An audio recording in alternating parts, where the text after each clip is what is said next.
Comment booster la confiance en soi de votre enfant à haut potentiel? Le manque de confiance en soi, c'est une constante chez les enfants à haut potentiel.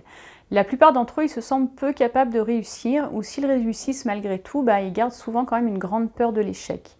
Alors comment est-ce que vous pouvez faire, vous parents, pour booster la confiance en soi de votre enfant? C'est ce que je vais vous expliquer dans cette vidéo.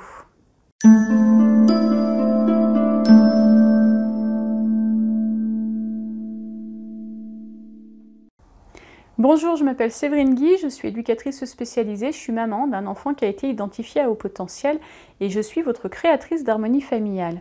J'accompagne depuis de nombreuses années les parents d'enfants à haut potentiel qui veulent créer une ambiance familiale harmonieuse en respectant à la fois les besoins de leurs enfants mais aussi leurs besoins à eux. Si vous recherchez des ressources pour vous aider dans votre rôle de parent d'enfant à haut potentiel, je vous invite à regarder dans la description de la vidéo. Vous allez trouver le lien vers le guide éducatif gratuit que j'ai créé spécialement pour vous et vous trouverez également le lien vers mes différentes conférences en ligne gratuites. On peut tout d'abord se demander pourquoi les enfants à haut potentiel ont tendance à ne pas avoir confiance en eux. En fait, vos enfants, ils doivent ça à leur grande lucidité sur le monde.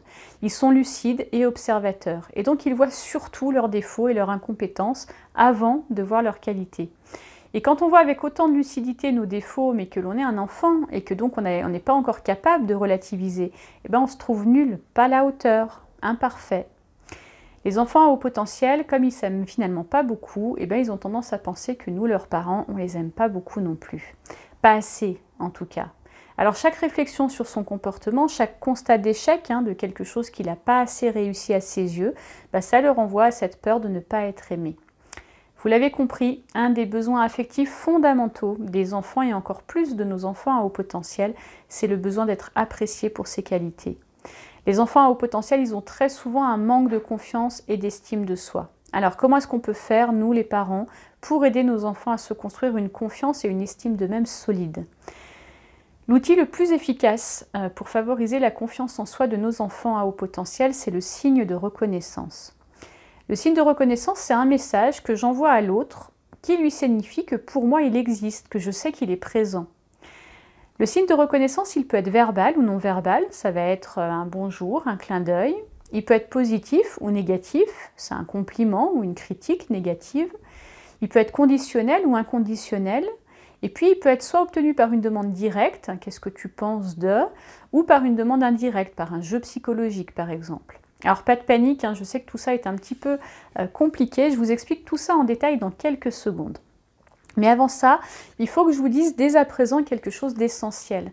Vaut mieux toujours un signe de reconnaissance négatif que pas de signe de reconnaissance du tout, ou autrement dit, tout mais pas l'indifférence. Alors, voyons du côté des signes de reconnaissance conditionnels. Les signes de reconnaissance conditionnels positifs, ce sont les compliments, les félicitations, les récompenses. Ils motivent nos enfants, ils les aident à se structurer et ils les mènent à l'autonomie. Les signes de reconnaissance conditionnels négatifs, ce sont les sanctions et pas les punitions. Les recadrages, les remarques, ils servent à s'améliorer, à donner envie de faire mieux. Les signes de reconnaissance inconditionnels maintenant. Les signes de reconnaissance inconditionnels positifs, c'est le respect inconditionnel, c'est l'acceptation de l'autre. Il concerne l'être et il contribue à forger une estime de soi solide. Ce sont ces signes de reconnaissance-là dont on a particulièrement besoin quand on est un enfant à haut potentiel. Et puis il y a les signes de reconnaissance inconditionnels négatifs. Et là, ce sont les insultes, l'indifférence, le mépris, la moquerie, l'exclusion, les violences verbales ou non verbales. Alors ceux-là, ils ont pour effet que de détruire l'autre. Alors il est bien évident que je vous conseille absolument pas ces signes de reconnaissance-là. Mais néanmoins, j'ai rencontré beaucoup d'enfants au cours de ma carrière professionnelle d'éducatrice spécialisée qui en effet préféraient ces signes-là, qui étaient pourtant maltraitants, à l'indifférence. Le signe de reconnaissance, ou encore appelé, c'est le célèbre chaud-doudou de mon ami Jean-François Laurent, c'est l'outil le plus puissant que nous ayons en tant que parents pour aider nos enfants à consolider leur confiance en eux. Il s'agit de les insérer le plus souvent possible dans nos relations avec nos enfants. Je vous conseille de toujours essayer de varier les signes de reconnaissance. Vous ne devez pas uniquement donner des signes de reconnaissance conditionnels ou inconditionnels positifs à votre enfant. Les signes de reconnaissance conditionnelle négatifs, ils sont également importants, hein, et c'est ce qui fait d'ailleurs hein, que l'éducation positive n'est pas une éducation laxiste. On donne aussi des signes de reconnaissance négatifs.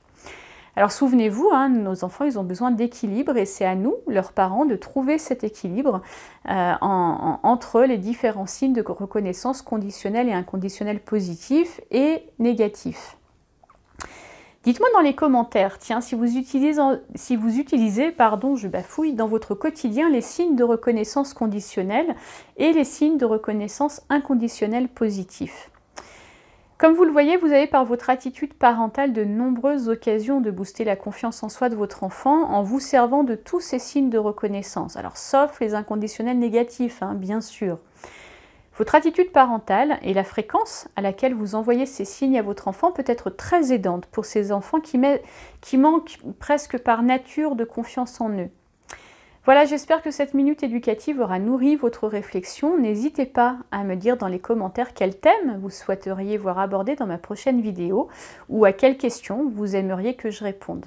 Je vous retrouve pour ma part très vite pour une nouvelle minute éducative. En attendant, prenez soin de vous et prenez soin de vos enfants. À bientôt.